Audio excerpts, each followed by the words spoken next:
Angel to do a roll call.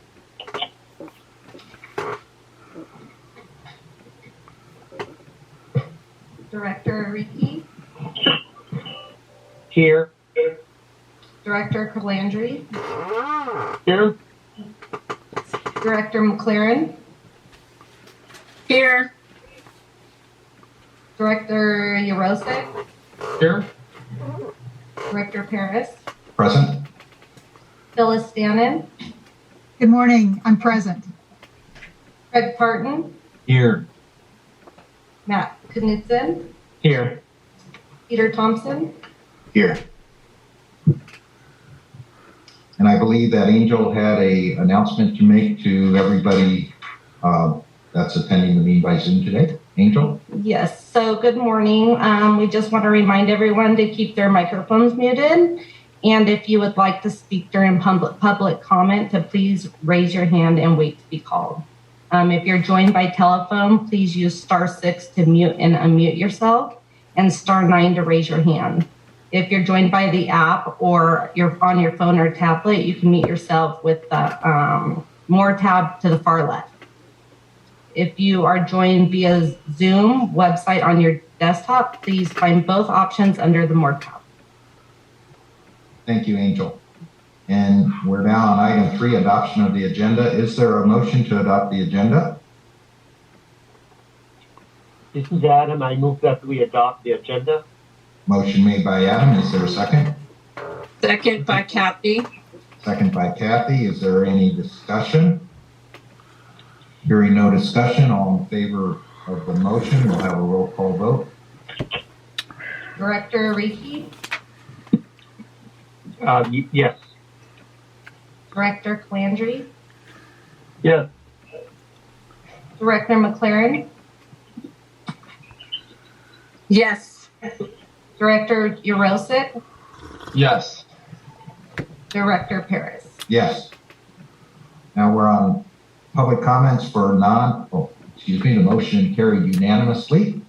And now we're on public comments for non-agenda items. And if anybody has a comment from the public, if you could raise your hand, I believe Angel has given you those instructions.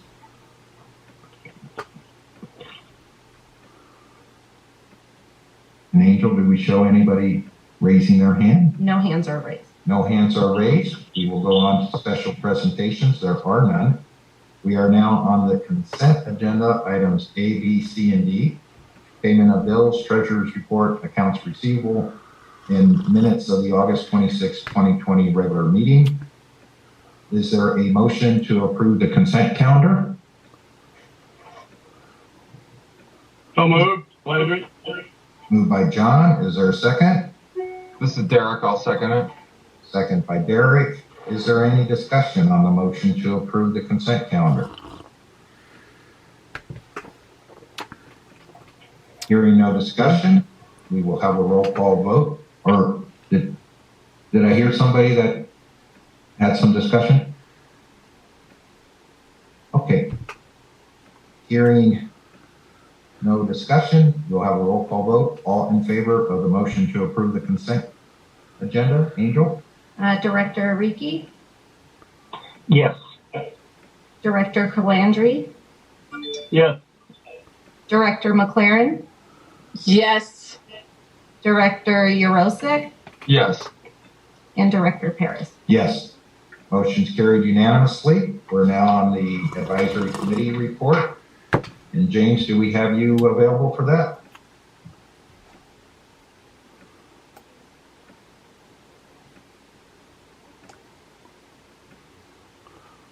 Holly, do you show James on? I do not show James on. Okay. Is there anybody available? Oh, yes, he is on it. Oh, good. Who will unmute you, James? We're unable to unmute him. It doesn't look like he's. James, you're going to need to unmute yourself.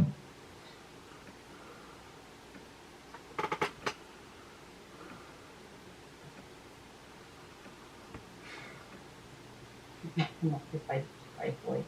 Oh. Okay. Is there anybody else from the advisory committee available to give a report if necessary?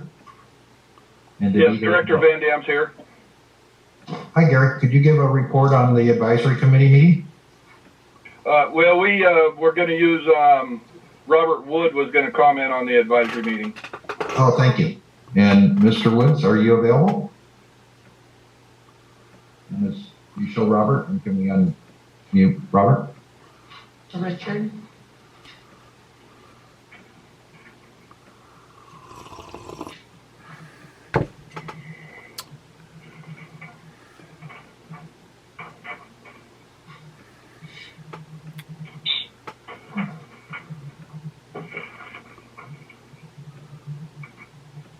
And on our agenda packet on page 22 and 23 is the advisory committee input.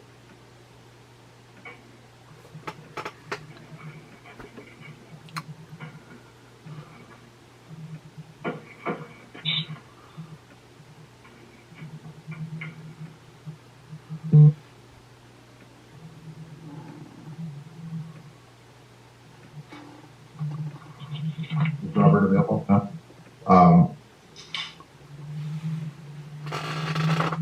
I can quickly review the advisory committee input that's part of our agenda packet. And if we find somebody from the advisory committee that wants to give further input, that would be great. On the action items for our meeting today, new production, new point of extraction applications, the committee discussed and recommended approval of the applications. The committee, however, does have some concerns and recommendations. And then the recommendations committee recommends the consideration, or excuse me, for the VANIC new production application findings. The committee recommends the consideration of this application on the conditional approval for the next 2 years, 2020 and 2021, for a combined total of 430 acre feet, and report how much water is used on each parcel. Mr. VANIC will submit another application in 2021 for any further production in 2022 and beyond. And Matter Peter, this is a recommendation, right? This is recommendation from the committee. Okay. Yeah. And then the next item is the committee recommended the board consider a policy requiring applicants to pay all appropriate costs, including legal costs, incurred by the AV Watermaster for their individual projects. And the next bullet point is consider prioritizing beneficial groundwater water uses and see if recycled water can be required instead of natural or replacement groundwater for lower priority uses of new production water. And then item D, transfer applications. Committee discussed and recommended approval of the application with Stan Powell abstaining. And then item, looks like I, items requested by committee members or other producers for future agenda. And Gary Godey would like the Watermaster engineer to give an update on the current water conditions in the basin, and nothing on information items. And that is the input from the advisory committee. Hi, this is Richard Wood. Can you hear me now? Oh, Richard, we do hear you. Okay, it took me a while to get my phone to work correctly. If I can have a few minutes, I will go through a discussion we had at the advisory committee. And Richard, this is Rob. I just read the entire memo that was submitted for the input, but you're welcome to. Did you hear that? No, I guess not. Is that the one with the issue is it appropriate to use potable groundwater for industrial use? Yes. But, okay, well, if you just read through that, for some reason I didn't hear it all that well. But that's okay, then you've got the input. Go ahead and comment further on that issue, and we certainly have time for you. Okay, well, the issue came up, is it appropriate to use potable groundwater for industrial use? And some people say, no, it's not. Now, we have to be cautious about how we use these terms, meaning industrial versus wastewater versus grading water. And I'm not smart enough on the proper definitions of those words, but there are people in the water business who are smart on the subject. So if this ultimate recommendation is accepted, we're going to have to define exactly what industrial water is, wastewater, etc.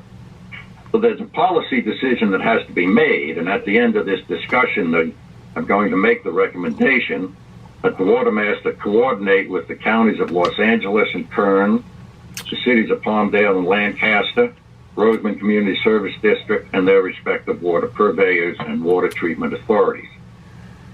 To the fullest extent possible, recycled wastewater be made available for industrial use at a price below the expense of pumping groundwater and its replenishment fee. There are economics involved here, and there should be an incentive. The policy implies, obviously, that using potable groundwater for industrial use is to be minimized. Now, there's some obvious background here. The purpose of the adjudication is to bring the groundwater pumping in line with the safe yield. We all know during droughts, imported water will not be available. And to take a really ridiculous extreme, at least I hope it's ridiculous, not knowing what the future will bring, what happens if 10 years down the road, 200 people want to pump 200 acre-feet a year for industrial use? That's a lot of water. Could we be setting a precedent with this current request in front of us, even though the advisory committee did agree to approve Mr. Bannett's application? But we have put farmers out of business. Other farmers have curtailed their production. Does putting farmers out of business while pumping groundwater for industrial use, when there's a huge amount of recycled water available, pass a sanity check? And a lot of people say, no, it does not pass our sanity check. So what is the most cost-efficient, most cost-effective use of combined water resources, meaning groundwater plus recycled water? The answer is obvious to some of us. If recycled water can be used for industrial purposes, it should be used. At least the water pumped from the ground, if we don't use recycled water, should be purchased from a farmer who has excess allocation. Keep the money in the valley rather than sending it to the state water project for replenishment water. So the total available water, groundwater plus recycled water, should be managed by all the water agencies in cooperation with each other. Use groundwater for peoples and farms, maximize use of recycled water for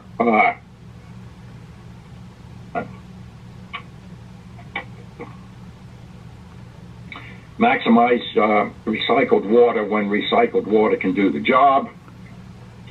And the Watermaster is the appropriate agency to take the lead in coordinating this effort. The Watermaster must give permission for all new groundwater production.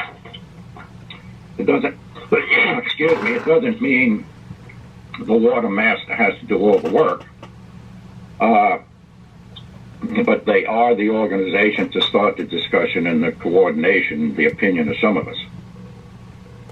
So all the other water agencies in the basin must be part of creating a policy to make use of recycled water practical and affordable.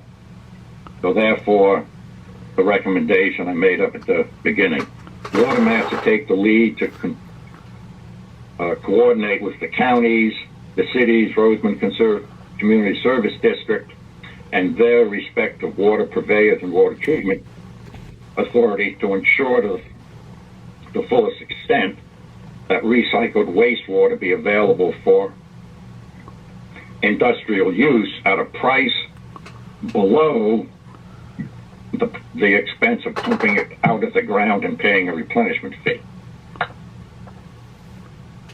So that's it. Okay, Richard. And I think that's a really good idea. I'm going to request that we put that on our agenda for our next meeting for discussion and have the board weigh in on it at that time. Thank you. Okay. Anything else from the advisory committee? If not, we'll move on to item 8.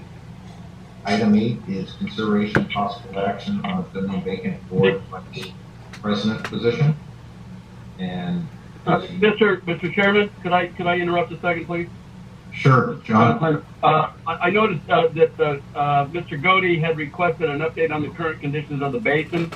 Are we going to supply that for him, or what are we doing on that? Yeah, John, thanks for bringing that up. I think that's something we can put on the next agenda also, under item 14 when we get to it. Okay. And maybe Phyllis will want to weigh in on that during her report. And then I guess I had one other question in regards to Mr. Bannock is because I know he ran about 1.5 miles of transport line. Did we incur as a Watermaster legal fees and engineering fees that were above and beyond normal? And why don't we wait till we get to the that point in the agenda on the very good. transfer request and let Phyllis weigh in on that. I concur with that. Thank you. Okay. Okay, any other questions, comments on the advisory committee report? Hearing none, we'll move on to item 8, action items, consideration possible action on filling the vacant board vice president position. As you all know, Dennis has left. What I'd like to do is open it up for directors on nominations for a new vice president for our board.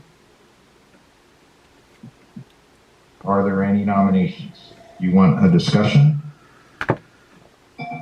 Mr. Chairman, this is Calandri. I would nominate Kathy Maclaren. Okay, thank you, John. Are there any other nominations?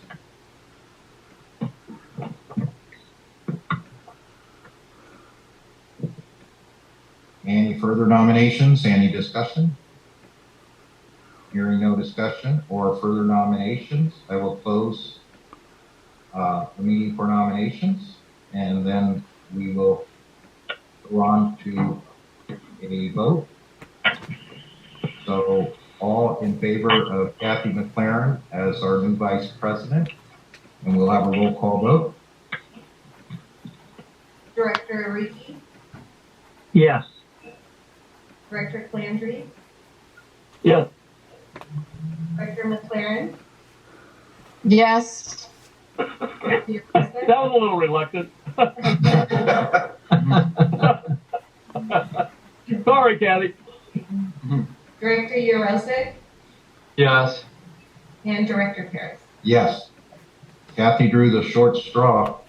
So it looks like we need a motion to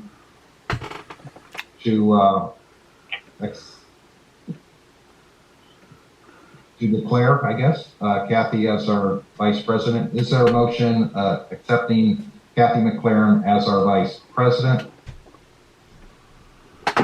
This is Adam. I move that we accept Kathy as vice president. And is there a second to that motion?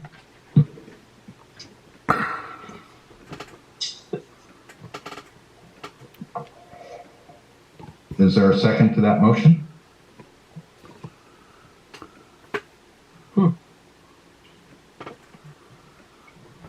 This is Derek. I'll second that. Motion made by Adam, second by Derek, to accept Kathy as our vice president. And all in favor of that motion, roll call vote, please. Director Ariki, Yes. Director Calandri, Yes.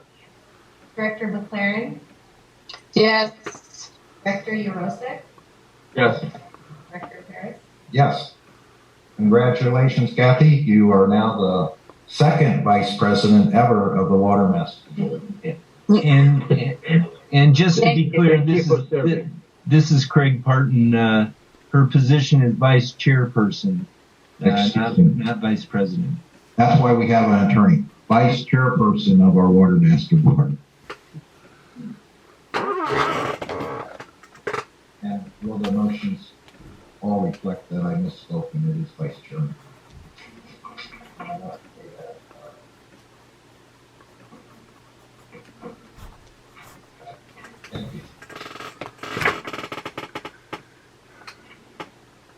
And now we move on to item D, consideration and possible action on appointment of vacant administrative committee member position. As you all know, we do have an administrative committee. Adam was a member of that committee, still is, and Dennis was the second member of that committee. Since Dennis left, it's time for appointment of a new member. The appointment is made by the chairperson, which is me, but I would like to have discussion on who is interested in that position, and before I make that appointment. I think what we had decided before, that we have one public water provider on the committee and one landowner on the committee. So this would be to either appoint Derek or John, and so that's my input. Anybody else's input? I concur. I think one of those two would make sense. This is Adam. Great. Thanks, Adam. John and Derek, what are your thoughts?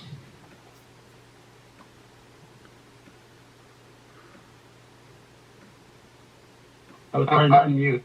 I would concur that Derek should be in that position.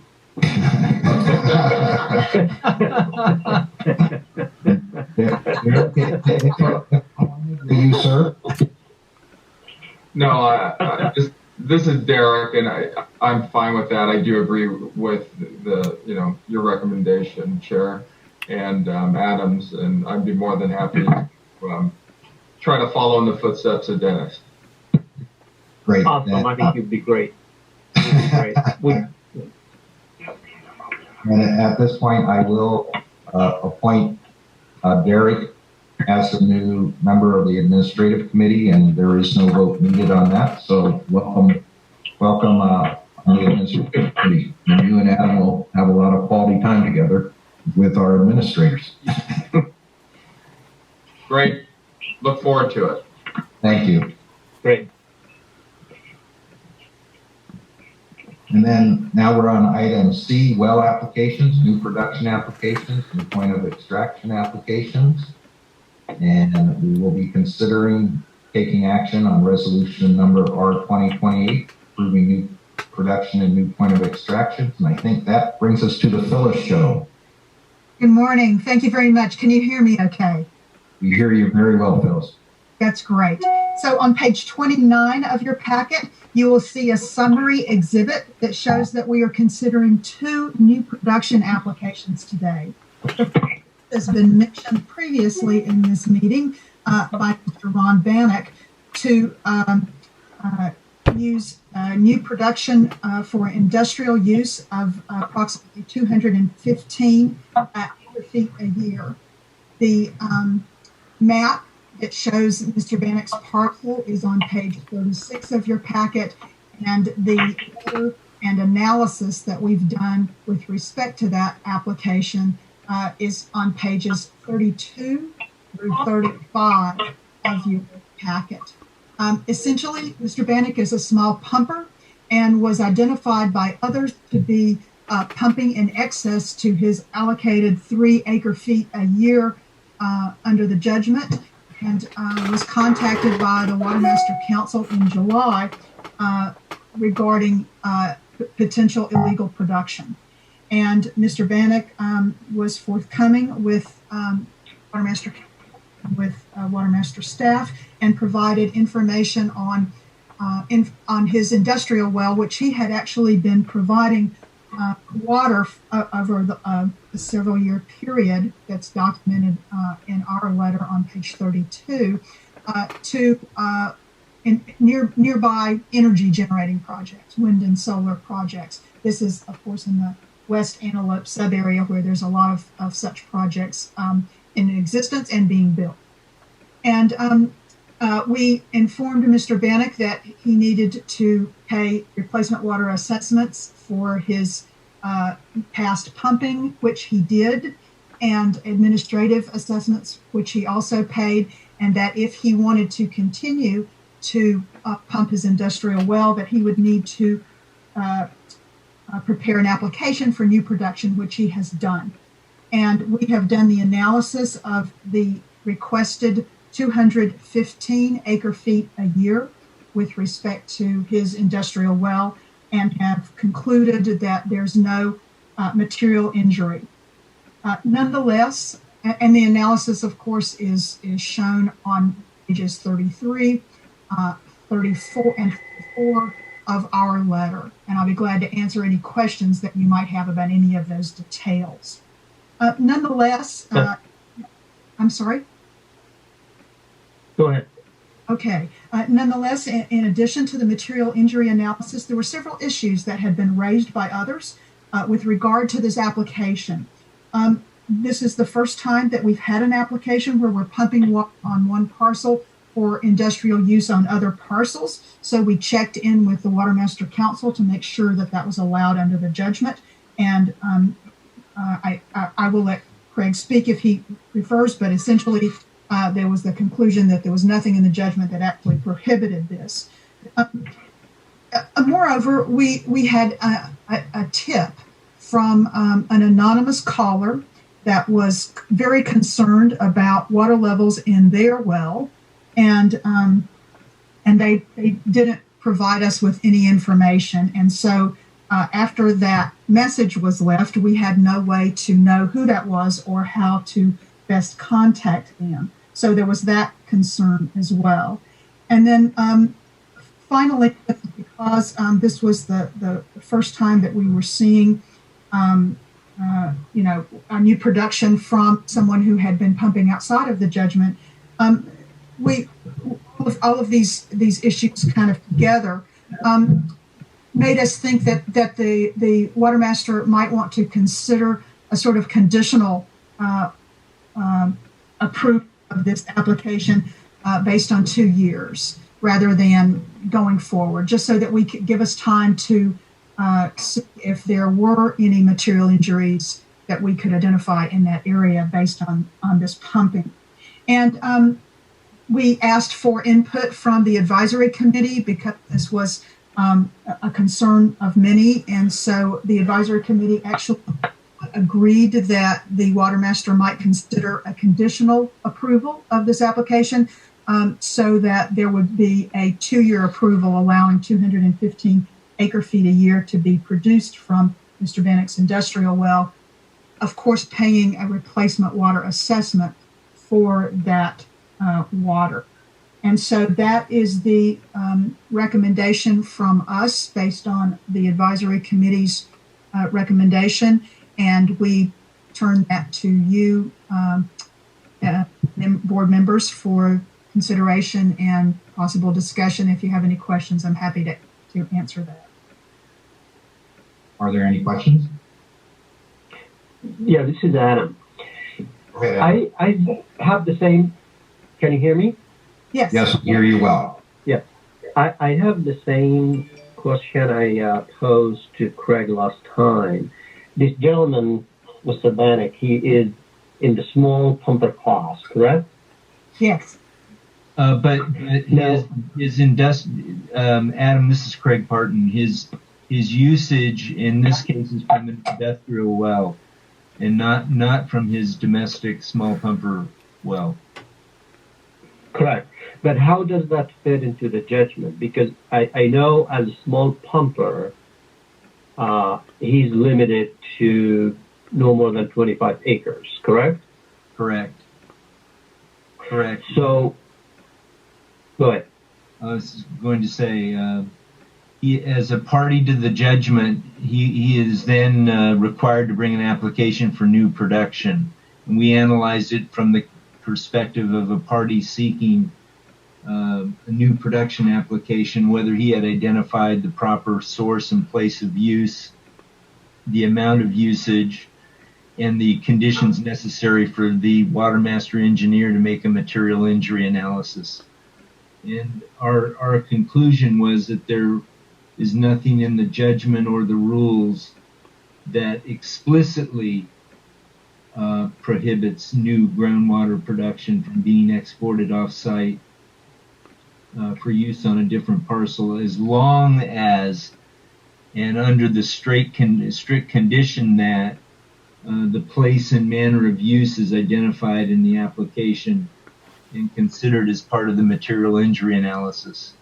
So this is different than the situation where you have, is this going to open up to people hauling water all over the place? He has to identify the place of use and the source of the production.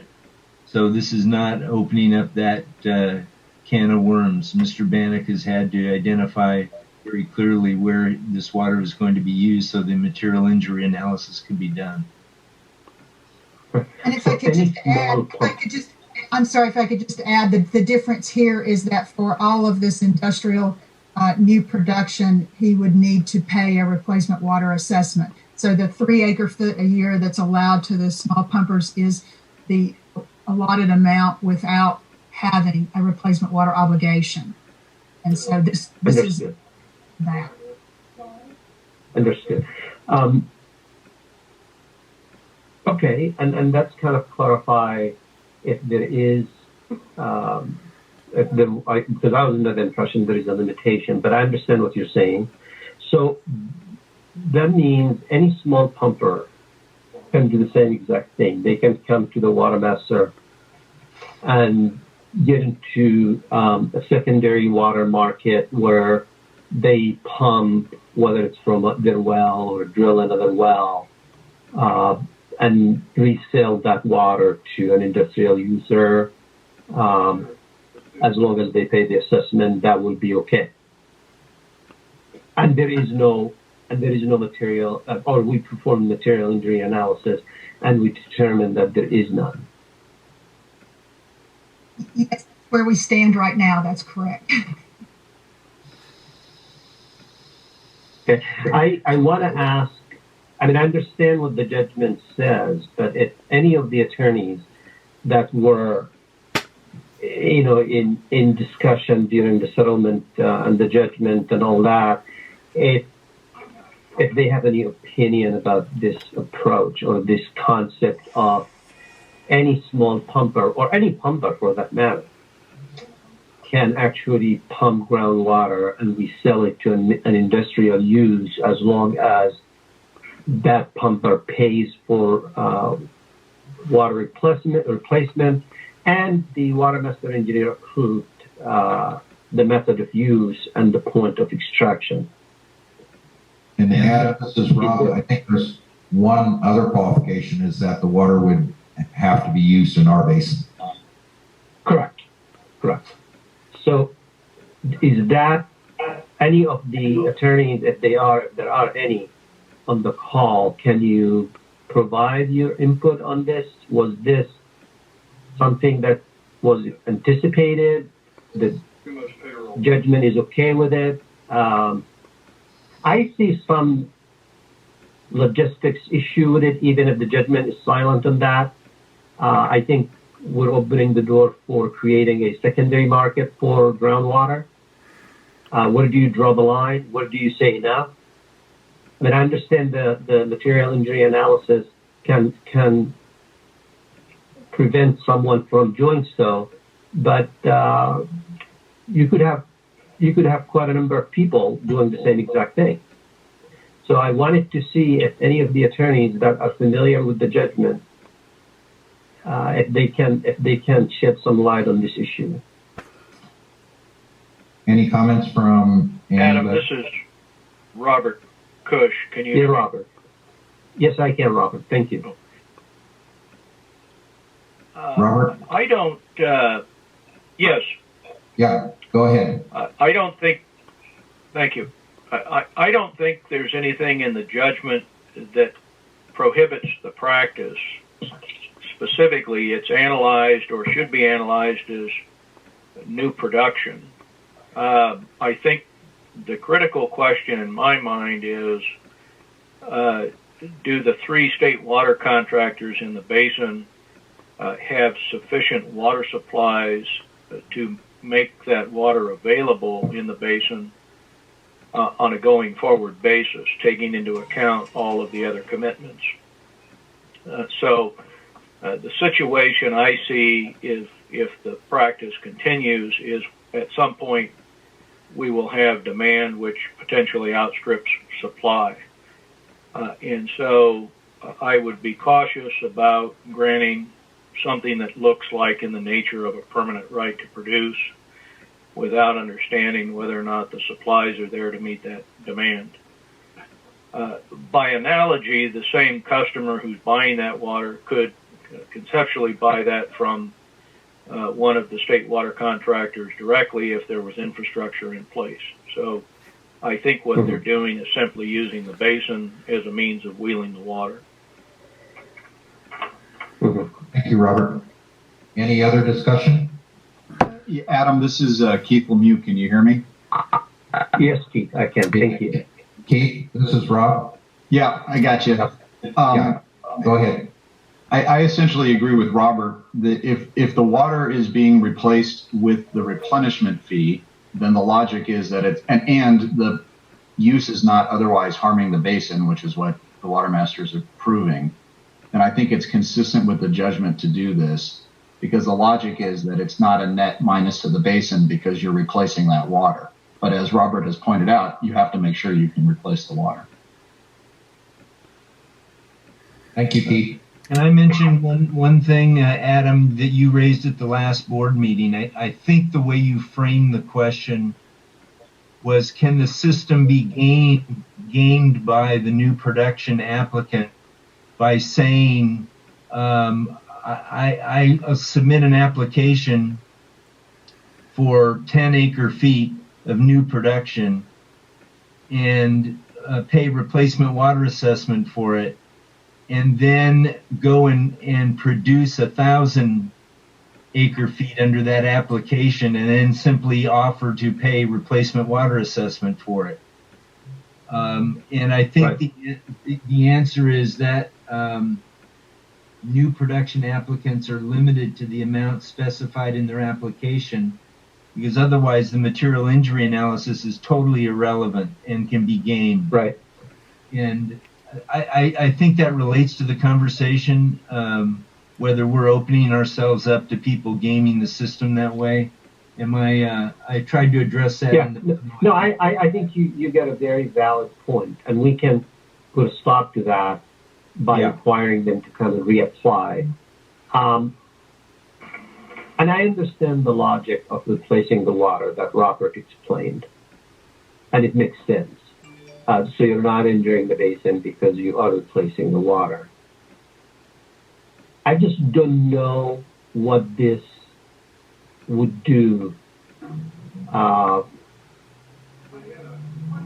think the board needs to this. So at the end of the day, this is going to be a board policy decision, because the judgment is silent on it, and the judgment actually allows, in a way, not only silence, it allows it so long that the basin is not injured. So that said, if we are going, I think Robert brought up a very valid point, is there enough imported water supply to replace all this water if all of a sudden we have industrial uses all over, whether it's marijuana plants or whatever the case may be. And if we are to approve this particular application, should we put maybe we ought to approve this on a year-to-year basis, and they need to come back. We're not going to make it a bureaucratic process. We just want to make sure that we don't put ourselves in a bind, and then 10 years down the road, when it's also a completely different people on the board, go back and say, why did we start down this path? So I think the board needs to be very thoughtful about how to approve this application in light of the potential for similar cases to come up, and then what I see potential for creating secondary market and possibly not having enough imported water supplies to go around. I know now the situation looks fine, but I've been through a period in 2007, 2008, where water supply was very tight in the 80s. We're in a much better situation now than we were then, but it could come back. So in light of that, I think the board, the Watermaster board, need to be very thoughtful about how to approve this particular application. I would go for a shorter period of time, a year, maybe 2 years at the most, and then have the applicants come back to the board. And at that time, it's not a done deal. It's not a given that the applicant will be granted the extra pumping. If we are in a situation that allows for that, then we will approve it. If we're not, then we could say no, for whatever reason. Things can change, conditions can change.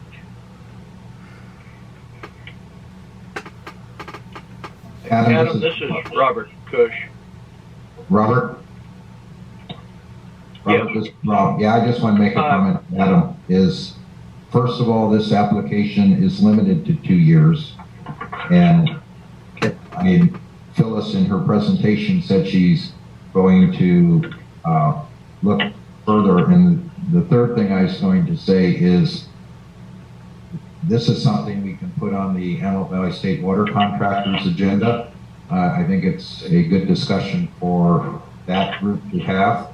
And we have the administrator and the chairman here today from that group. So we will put this issue on that agenda so we can report back to the Watermaster board on what our thoughts are about that. Would that be helpful for you? If I understood Phyllis correctly, she recommended that we don't approve beyond 2 years. I don't believe the application, unless I misunderstood Phyllis, I don't believe the application itself is applying only for 2 years, right, Phyllis?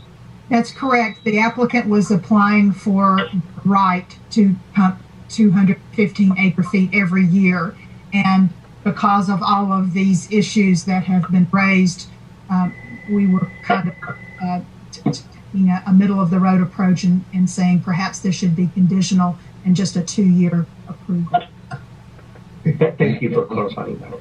Thank you. Did you have another comment to make?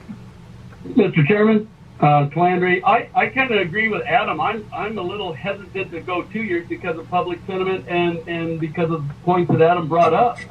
There's a lot of loose ends we need to tie up, and I know these people need to secure water, which I'm sure we'll work very hard to do that for them. But I'm a little hesitant to do it 2 years. So, John, I think I want to look at, I believe the recommendation was from the advisory committee, and Mr. Woods stated if it's not, but I think the memo said they were recommending approval for the 2 years too, 20 and 21. My only concern is I don't think we should create the expense to the public and to the Watermaster board to have a yearly approval unless we come to a point where we think it's essential to do that. Because every time we I agree with you on that. I agree with you on that. It just seems that maybe it's a little premature to approve more than a year at this point. But I know we need to have some policy in effect that we can do some long-term stuff. But we don't even have the report that Mr. Godey asked for on the condition of the basin, what the water levels are, what's been going on. I think I would personally like to hear that from Phyllis, in the near future, where we stand. And John, the only comment I would make is that, again, I hate to force the public into doing expensive things if they're unnecessary. A 2-year limitation for this amount of water would certainly be prudent. And as we sit here right now, I believe the AVAC has about 90,000 acre feet of water in the basin, in the water banks. And okay. So we're not at if it was thousands and thousands of acre feet, I could see it. We are not setting a precedent because we're being very careful and only approving for 2 years, and it's not a lot of water. And again, to the board and to the public, we need to be concerned about. Okay. I raised my concerns, but I can concur with your position. Thank you. And can I add, as Watermaster Counsel, that if the system is being gamed, as I mentioned and addressed in the memo in the board packet, we will know that. And if there's substantial excess production that the applicant then seeks to meet by paying replacement water assessment, that can be considered by the board in extending its grace to him on a continuing basis after the 2 years is over. Mr. Chair, this is Adam. I'm not sure who he's selling this water to, and I don't know if it matters or not. But why doesn't this individual purchase water from AVAC? I don't know if there is facilities near there, or intervene in the judgment and drill their own well and get and pump the water from the groundwater basin. I don't understand why there is a need to create this secondary market. And I'll let Matt comment on that. I don't think AVAC has the facilities to do that, and I don't know if any of the other state water contractors do. Matt, can you comment? That's great. Good morning. This is Matt.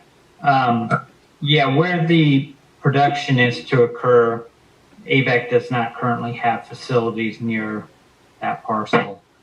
So I think Rob stated correctly that AVAC has sufficient water supply in the basin stored on behalf of all of our customers, and AVAC would support, is in the position to provide 2 years worth of replacement water based on the projected plan. Oh no, I understand that, and I'm not particularly concerned about this applicant. Yeah. And the only reason I bring these concerns is if it ends up widespread phenomenon in the AV, given the trends, like I said, with this marijuana farms and other things, other solar farms, and then whether, like I said, it's 10 years or 15 years down the road or 20 years down the road when an issue, when this becomes of an impact, or when this has an impact on the groundwater basin, really, and frankly, on the supply sources in the Antelope Valley. That's what I'm looking down the road for, not these 2 years or this particular one guy. I understand it's not going to be an issue. Maybe not even 30 or 40 of them would be an issue.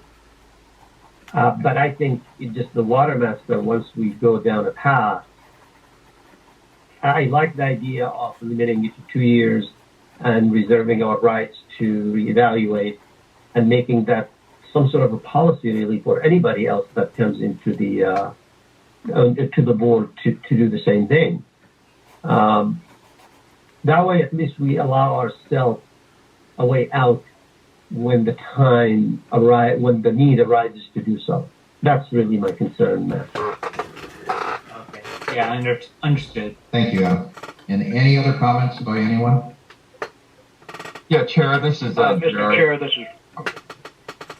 I think I heard Derek first and then Robert Push second. Yeah, maybe. Yeah, if I could go first. Derek. Thank you. Go ahead, Derek. So a couple comments and then questions to staff and council. I guess my comment is, our role is to follow the judgment. I think the judgment's clear, as councils have given, that this is allowed. I get cautious that we start getting subjectivity of the decisions that we put on certain applicants and not on others. I want to be very consistent on our objectiveness of how we make these decisions. I would as well ask the questions to council and to staff is twofold. One, as we look at these things and we try to make a decision of this as material injury and we start accumulating new applications and all this, continual extraction, there isn't a balance sheet, right? There, you know, that we as a board can see, you know, to the point of the chair's comments of 90,000 acre feet that AVAC has to say, okay, when is the point where we hit that number, and when's the point of you know, a drought year that it becomes impactful? And then secondly to that is, if it does, what are we doing about it? How do we set policy to make sure that, are we doing a, you know, a reduction across every new applicant that's put in since time? Is it the, you know, the first come, first serve? Some of these may have been addressed and I'm not aware of them or don't remember, but, you know, I think from a macro position, that's the concerns, you know, to you know, John Calandri's point too, is understanding it and seeing it. So as a board, when we make these decisions, we have some objective, you know, data to look at as well. Enough information to make a decision. And excuse me, Chair, may I make one more comment? This is Phyllis. Please, Phyllis. So it sounds to me, listening to the discussion, that what we're really dealing with is something that I've been concerned about as well, which is this cumulative effect of everything going forward. You know, we look at each application on its own merit. We do the analysis, we move forward, and then, you know, I think Derek has an excellent point that there's not really a balance sheet that we're able to keep up with because, you know, again, we're just kind of keeping up with this one at a time. So it occurs to me that as we begin to, as the Watermaster engineer begins to get more concerned with respect to cumulative overtime, I don't think we're there yet. I don't think we're even close. But as this cumulative effect for all of these applications goes forward, I do think there's more and more concern about it. And perhaps it is early enough in the judgment that it would not be a large level of effort just to simply begin to have a running balance sheet so that we keep up with the total amount of new production that's been approved in the basin to date. I don't think it's very much, but I have to admit I can't tell you as I sit here exactly what it is, and I'm the one that has been approving them. So I think that that might help, and I offer that up as a suggestion. And this is Matt. I totally agree with Director Yurosek and Phyllis. I think that's something that the staff and Watermaster engineer should work on and keep a running tally and report back to the board. Mm-hmm. And then also one more thing. Adam, go ahead. One more thing that Derek brought up that I think of great importance is drought.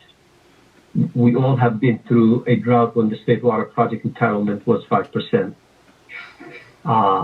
So if we have a couple of years like that, or even 3 sometimes, you never know, we could really use that 90,000 acre feet that in the AVEC bank very quickly.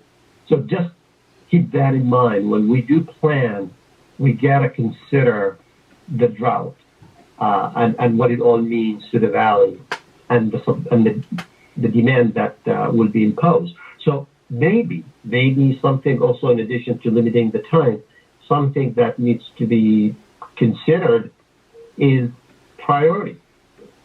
In other words, if we approve this for 2 years and all of a sudden we had a catastrophic failure of the aqueduct and it's taking a year to fix it, maybe that application would be rescinded on the basis that there isn't the priority for the supply that is in the banks is for human consumption first. You know, again, I agree with Dallas. These are scenarios that we're not in today, but any planning needs to take that into consideration. When we have an integrated regional water management plan, and it contemplates scenarios of several years drought, 2 years drought, and that should be considered in our deliberation and decision-making process.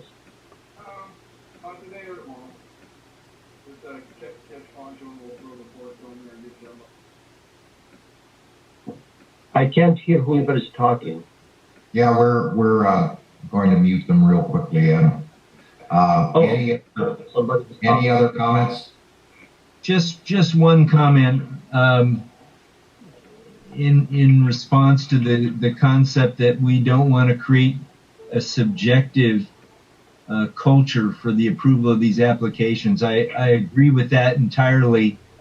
But the fact is that from the beginning, we've approved applications, and the resolution, the template resolution for new production applications says it's being approved pursuant to any conditions recommended by the Watermaster. So I really appreciate the idea that we want to be objective as possible to give certainty and fairness to the process. But the fact is that this is a dynamic asset, the basin is, and the analysis occurs in a point in time with respect to that asset. And there's just no way to completely map out all the objective criteria that might be used in a material injury analysis. I just am saying that there's some discretion allowed to the Watermaster Board to manage each application on its merits and to condition approval as it's fit, using its discretion in the best interest of the basin. Thank you, Craig. Any further comments? Robert, I think I cut you off a while back. Did you have a further comment? Yeah, I think to some extent Adam and Mr. Yurosek have stolen my thunder, but I think what would be helpful is for the contractors to meet and look at the willingness of those contractors to commit long-term supplies to the basin and come up with a standard condition in these applications that makes clear that the granting of the application does not create a vested right, and that the ability or the permission, if you will, to pump and pay replacement assessments is subject to available imported water supplies. And then, as Adam suggested, you may have to create a priority ordinance so that everybody knows ahead of time if there's a shortage, how those cutbacks are going to be managed. I think that's a very, very good idea. I like the conditions. Great. Very good. Any further discussion? If not, hey, Rob, this is Kyle. I had another point that I'd like to bring up. These things that keep coming before the board each month are generating attorney's fees and water engineer fees, and they're being passed along in our administrative assessment fees. I disagree with that wholeheartedly. Anyone who generates an attorney or water engineer fee should be paying those fees, and I would vote against any of these processes unless they paid for their attorney fees. This one with Mr. Bannock has generated quite a bit of phone calls and quite a bit of, and I could point to ones months ago, 2 months ago, 3 months ago, and we're getting stuck with the bill. I don't think that's right. Galen, we have that topic coming up in the administrator's report, and we'll have a discussion on that. And thanks for the input. Of course, it impacts this decision right here. This man should pay for his attorney's fees. Okay. Thank you, Galen. And Mr. Chairman, I got to agree with Galen. I mean, we've been kicking this thing kicking the can down the road a while on this, so we're going to have to bite the bullet pretty quick and make some decisions. We don't have an unlimited budget. Understood, and I agree. Any further discussion? Hearing no further discussion, I think we have a second request, Phyllis, that you were going to go on to. I'm sorry, I didn't catch your last instructions to me. Yeah, isn't there a second request on this item now? The for new production application. Oh, I'm sorry. Yes, of course. Yes, there's one more. I almost. I usually cut you off and go on for a vote, but I stopped it this time. Yes, thank you. Yes, there is one more new production. It's much more similar to the type of new production that we've been seeing, production applications that we've been seeing in the past. It has to do with a new truck stop that's being planned for State Route 58 at 140th Street in the northern portion of the Rogers Lake subarea. It's almost the very northern tip of the basin. It is for 10.27 acre feet a year, simply to support water supply for that truck stop. And we have analyzed the application. It appears to be complete, and we don't believe that there is any reason to find the potential for material injury, and as such, we were recommending approval. Okay, any discussion on the second request for new production?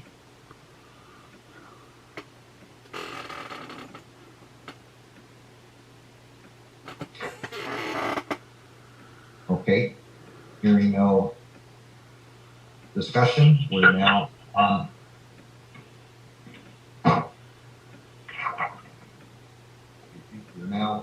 a motion to approve resolution number R2028, approving the new production and new point of extraction applications as discussed in Phyllis's report. Is there a motion to approve the resolution R2028? So moved. Is that John? Yes. And second by? Is there a second to that motion? I'll second that. By Kathy. Is there any further discussion?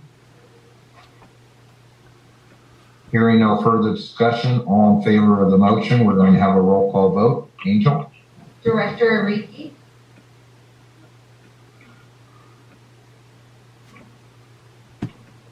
Director Ariki?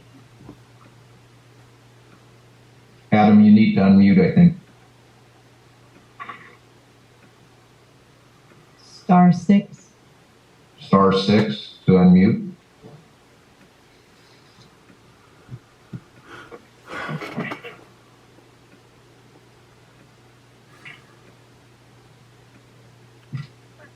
Can you hear me?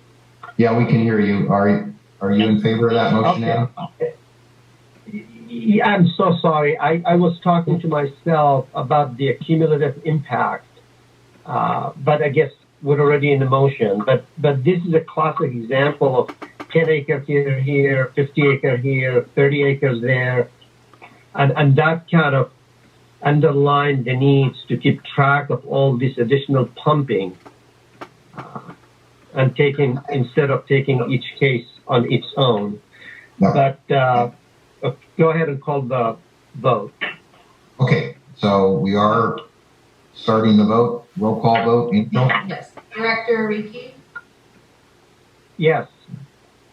Director Calandri? Yes. Director Maclaren? Yes. Director Yurosek? Yes. And Director Parris? Yes. Motion's carried unanimously. We're now on item D, transfer applications, and we're still in the Phyllis show. Go ahead, Phyllis. Yes, we just have one application on your packet. Page 75 summarizes the proposed transfer from the Sieberts, who are parties to the judgment, to Mr. Herbert as a one-time carryover amount of 315 acre feet. We've analyzed this is a transfer from the West Antelope subarea to the Central Antelope subarea, and as such, because of the lower water levels in the Central Antelope subarea, we were careful with the analysis here, but have concluded no material injury and recommend approval of the transfer. Be glad to answer any questions. Any discussion? It's a 1 year. It's a 1 year transfer. It's amount of carryover water, so it would be a one-time transfer of 315 acre feet total. Okay. Not acre feet per year, 315 Right. acre. Right. Okay. Any other discussion? Hearing no further discussion, is there a motion to approve Resolution number R 2029 approving the transfer application as discussed by Phyllis. This is Derek. I'll make that motion. Motion made by Derek. Is there a second? Second. Second by Adam. Kathy beat you to it, so Kathy gets That's it. Thank you both, though. All in favor of the motion, roll call vote. Angel? Director Ariki, Yes. Director Calandri, Yes. Director Maclaren, Yes. Director Yurosek, Yes. Director Parris. Yes. And motion's carried unanimously. We're now on item E, consideration possible action on certifying the delinquent assessment list, and that's going to be Matt. Thank you, Director Parris. Yeah, this is Matt. Included in your packet on page 90 is the 2020 unpaid delinquent assessment list. Per the recently approved rules and regulations, it states that the board will certify the delinquent list of unpaid assessments by October 1st of each year. So staff prepared this list that was included in your packet. It subsequently has been updated, and a new list was distributed yesterday afternoon by Angel and posted on the website. But the staff is recommending that the board vote to certify the attached list. And I'd be happy to answer any questions that you may have. Are there any discussions?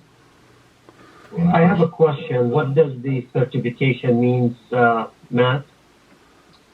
And Greg can probably correct me if I'm wrong, but this is referenced in the judgment and the rules and regs, and it is used to apply late fees to all of these delinquent assessments. That is correct as far as it goes. It starts the clock going in terms of continual renewal of the delinquent fees paid and interest.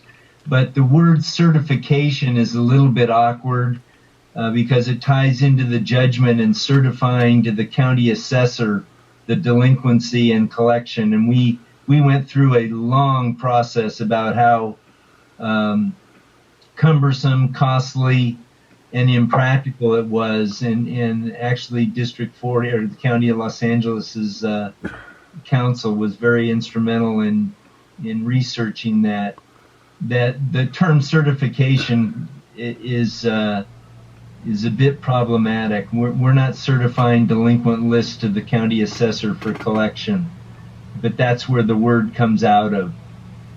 It's more a requirement each year that the board recognize the assessments that are delinquent and our ability to collect those plus accruing interest over time. Interest and late fees. Adam, go ahead. No, I thought I heard interest plus late fees. No, I'm sorry.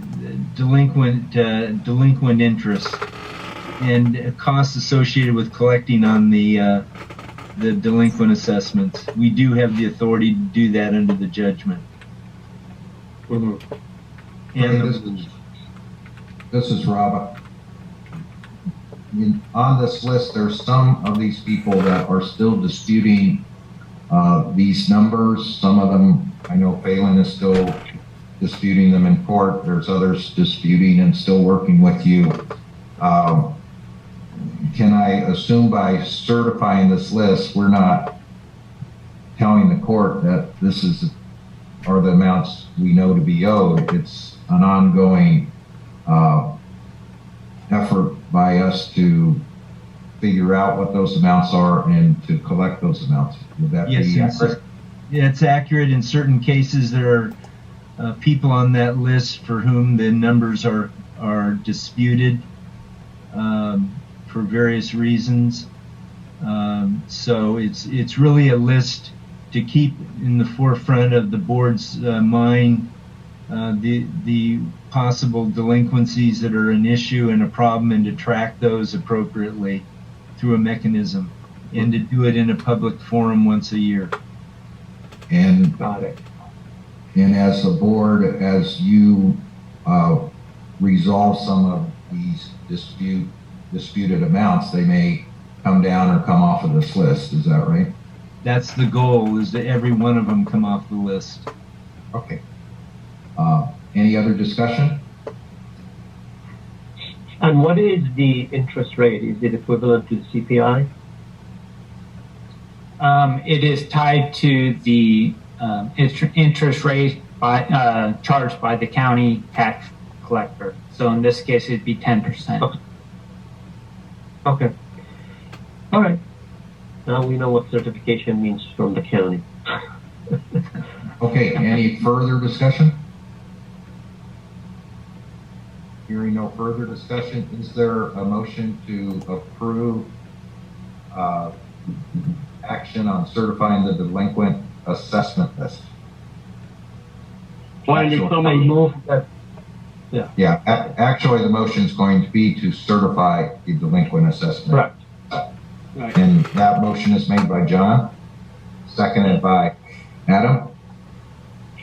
Seconded by Adam. Adam, is there any further discussion? Hearing no further discussion, we will have a roll call vote. All in favor of that motion, Luther? Director Ariki, Yes. Director Calandri, Yes. Director Maclaren, Yes. Director Yurosek, Yes. and Director Parris. Yes. That brings us to item F, I believe. Consideration possible action to accept and file the replacement water plan submitted by the Antelope Valley State Water Contractors Association, which satisfies the Watermaster's replacement water responsibilities for replacement water assessment received for 2016 through 2018 excess groundwater production. And Pete, I believe you're going to present that. Yes, Go ahead, Chair thank you. Parris. Antelope Valley State Water Contractors Association staff met with the general managers of Little Rock and AVEG and developed a plan for how that water would be divided up and where that water would be deducted from. And that plan is laid out in the letter. And for Antelope Valley East Current Water Agency, they will be deducting water previously stored in the West Side Water Bank. And for Little Rock Creek Irrigation District, they will be deducting from their state water recharge site located in their service area. I would like to mention that Stan Powell astutely noted that I had misplaced the West Side Water Bank in the Central Basin, and that is corrected on this letter, and it's in the West Antelope subbasin. I have vetted this with the Watermaster engineer and then re-vetted it after relocating the West Side Water Bank, and be happy to answer any questions you might have regarding this plan. Any discussion or comments? I have a very quick question for fellows.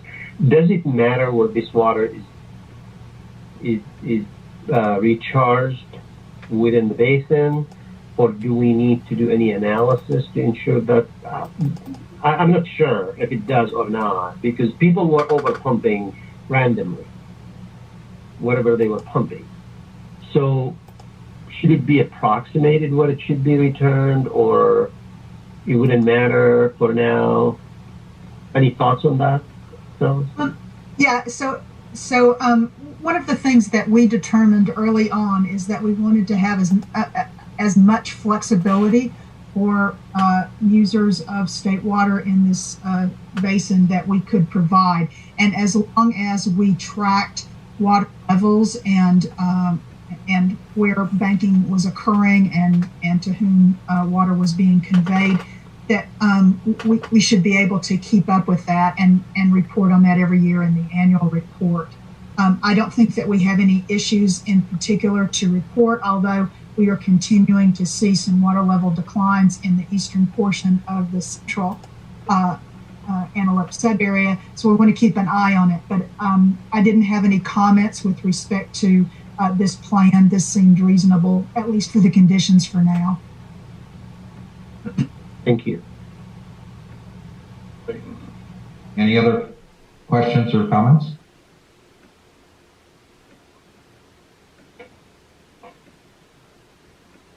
Is there a motion to file and accept the replacement water plan submitted by the Antelope Valley State Water Contractors Association?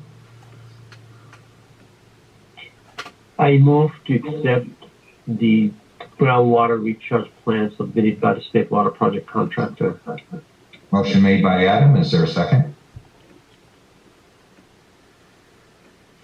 This is Derek. I'll second it. Yep, Derek. I'll take Derek since he yelled his name the loudest. Thank you, Derek. Yeah. Any further discussion? Hearing no further discussion, we'll have a roll call vote. All in favor of the motion? Angel? Director Ariki? Yes. Director Calandri? Yes. Director Maclaren? Yes. Director Yurosek? Yes. And Director Parris? Yes, motion's carried unanimously. We're now on item 9, Administrator's Report. Matt? Yeah. Thank you. As stated in the report given by the advisory committee and also stated this morning by Mr. Kyle, there's an urgent need to kind of start looking at a consistent, fair policy that's in line with the judgment when it comes to recouping attorney fees and engineering fees dealing with applications for individuals that are, for example, pumping outside the judgment or submitting a various type of application. So I am recommending that the board direct legal counsel, Craig Parton, to work with staff and bring back at the October meeting proposed policy to deal with this issue. And Craig, you're on. I think it's an excellent idea. Yes. Just be aware what the issues are that we are already entitled to receive to get a recovery of attorney's fees with respect to the topic of delinquent assessments.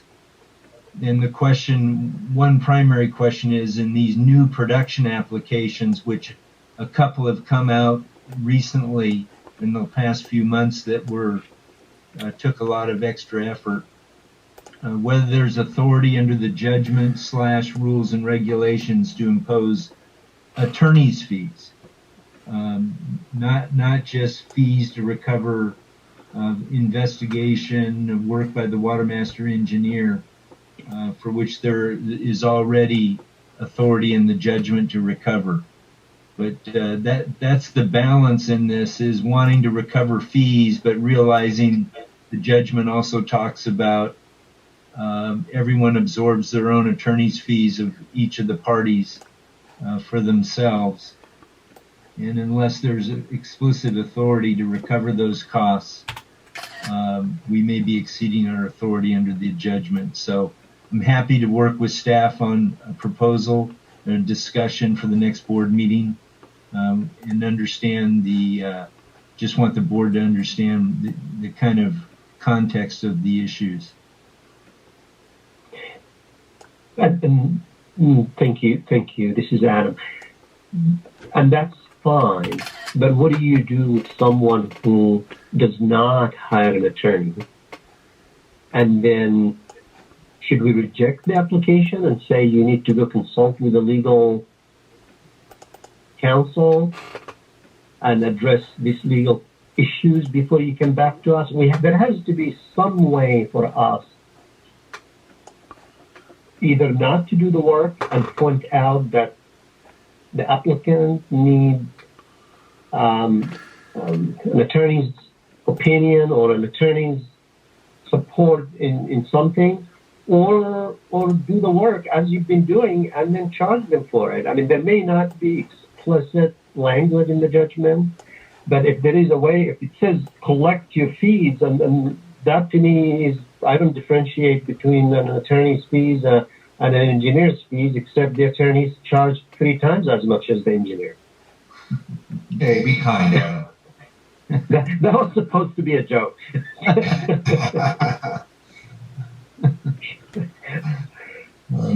Do you see what I mean, Craig? I mean, absolutely. I understand exactly what the concern is. And I think the line, if there is a bright line right now, it's when court acceptance or court activity is required in terms of appearances by people. The recommendation is universally to get an attorney. If you need to bring a motion to intervene as a non-party into the judgment, do it with an attorney. But we haven't, at least my knowledge, and the staff and the engineer can comment from their perspective, advise people that they need an attorney on application matters. I think that's been a case-by-case basis, and frankly, the context that this whole discussion arose in was the very costly effort that went through a few months ago with the new production. Right. And that's really driving the discussion. And I have to say that's pretty unique. The most of the things now, it's been several years since General Counsel's been on board. We've issued a number of memorandums. We now have rules and regulations in final shape, about to be approved by the court. We're really on a pathway to dealing with some more clarity as to what's required to get action from the board. And I'm hoping that those very costly one-off situations that require an inordinate amount of attorney's fees are few and rare going forward. Safer litigation, that I understand. Any further discussion? Well, I was going to ask Craig, could we have included in the rules or regulations a provision to allow us to collect attorney's fees if needed? Well, that's the question in light of what the judgment says, that attorney's fees are to be absorbed by the parties on their matters, unless otherwise stated in the judgment. I see. So that's what we'll look at and talk about next month, whether we have the authority under the judgment to do so. Craig, this is Rob. Would it be worthwhile to reconvene the committee of attorneys that represent both public water suppliers and landowners in that discussion, so that when you come back, you have their input too, or would that just be a greater burden for you? I think at this point, I'd rather work with staff on identifying the issues and generate some direction for the board for discussion in advance at the advisory committee. Great. Okay. Makes sense. Hey, Rob? Yes? Rob, this is Kyle. Hi, Kyle. I agree with Craig that was one particular issue that ran up a large bill, but I disagree on the whole idea that he had, that it was just one. It's a cumulative effect on all of us ratepayers. And month after month after month, when we get the bill and we see the itemized bill, there are many phone calls and many discussions, and it's running this bill up, and we shouldn't be paying it. It should be the parties that are involved in this. Understood, Galen, and Craig's going to take a look at it, bring it back to us, and I'm sure we're going to have lively discussion about it next meeting. Thank you. Any other comments? Okay, hearing no further comments, that will be placed on our agenda for next meeting. We will talk about that at our next meeting and hopefully come up with a solution. Thank you. Thank you. Anything else on the administrator's report? No, that's all I have to report. Thank you. Thanks, Matt. And now we're on item 10, Watermaster Engineer's Report. Phyllis? Yes, thank you. I didn't have anything specific to report this month. Great, thank you. And now item 11, General Counsel's report. Yes, I already mentioned the memo at the end of the back of the agenda packet that attempted to address what I perceived as Adam's comments and insights at the last board meeting on limitations of people to the application amount, usage of the amount of water indicated in their new production application. So that's there for your consideration and to address that issue. The conclusion of the memo is that unless we limit people to their new production application amount, it renders pretty useless the material injury analysis if a person can just use as much water as they want and pay for it by replacement water assessments, and that we have the authority to enjoin that conduct. If we're aware of it. Sorry? No, I said if we're aware of it, because Mr. Bannock, we were not even aware that he was over pumping. I don't know how it came to your attention. Yeah, that was brought to our attention through somebody's personally, I believe, calling staff and alerting them to the situation. And then we intervened. That's correct, Craig. Yeah. Secondly, on a week from, or this coming Tuesday, the court will consider approval of the rules and regulations. It has several things in our groundwater adjudication before it, a couple of motions to intervene that are not opposed, and there's a status conference in the SCI Joshua Memorial Park matter to get some consistency and some agreement about what needs to be done to wrap up that situation. So next month I'll have a report about the results of that, but assume there's been no opposition, that the motions to intervene in Herbert and the Malwa matter will be approved. There's no opposition to them, and the rules and regulations thankfully haven't been subject of any dispute. So there should be court order coming out of that after Tuesday. And third is status of enforcement letters. That just to remind you was the effort to investigate again, I believe anonymous information that some pumpers were producing in excess of the judgment, far in excess of it, in particular in operation of cannabis businesses. We've had some communication. I don't know if staff has any further updates about where we are on that, but one of the parties certainly responded about their situation, and nothing more at this moment to report about enforcement of that situation. It's still pending further investigation. Unless staff have, and Patty may know in particular, and if she's gone, whether there's any update. Yeah, unfortunately, Patty's on vacation this week, so we can check with her when she gets back and report back next month. Okay. That's all I have, Mr. Chairman. Thank you, Craig. Appreciate it.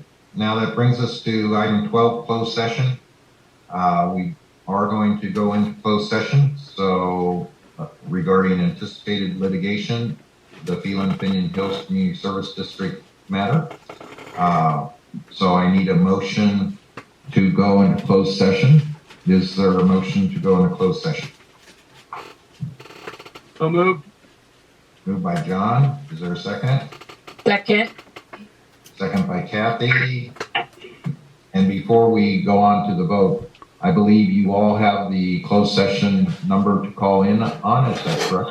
Actually, Rob, we have a breakout session, so we can just move those individuals. So for the directors, we're going to move you into a separate closed session room that will take us out of the public room.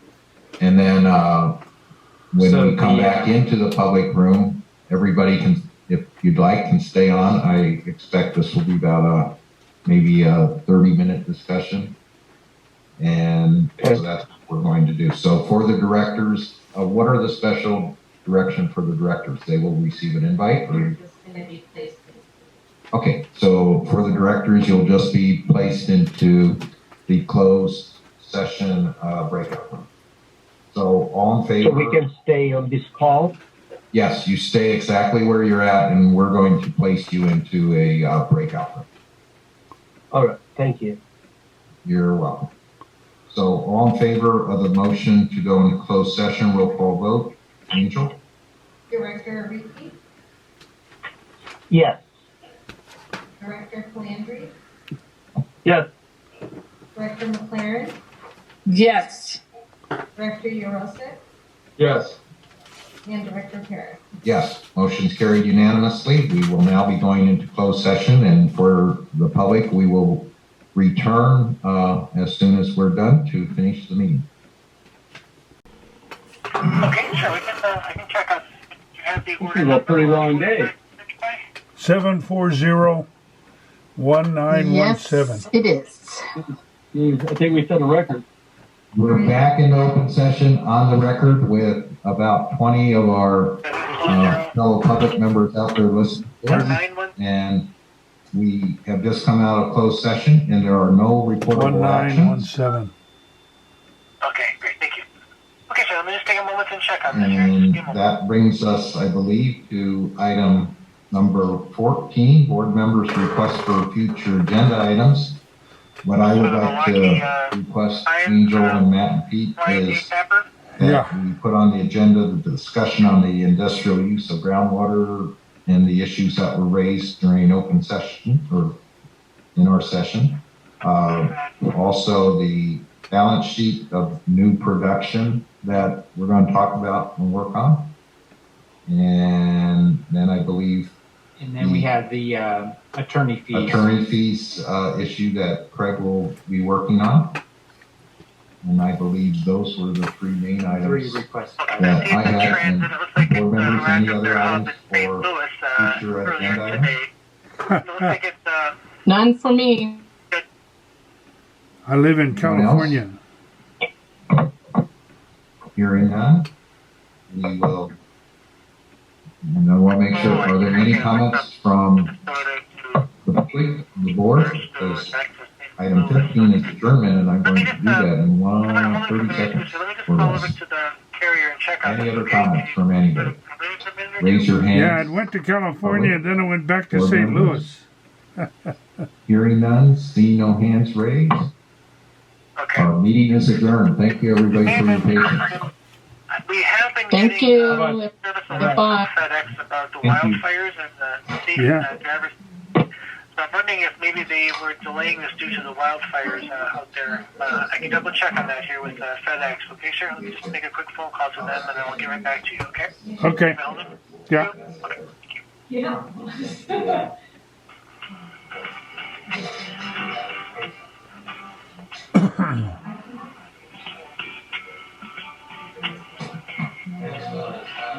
Yes, you do.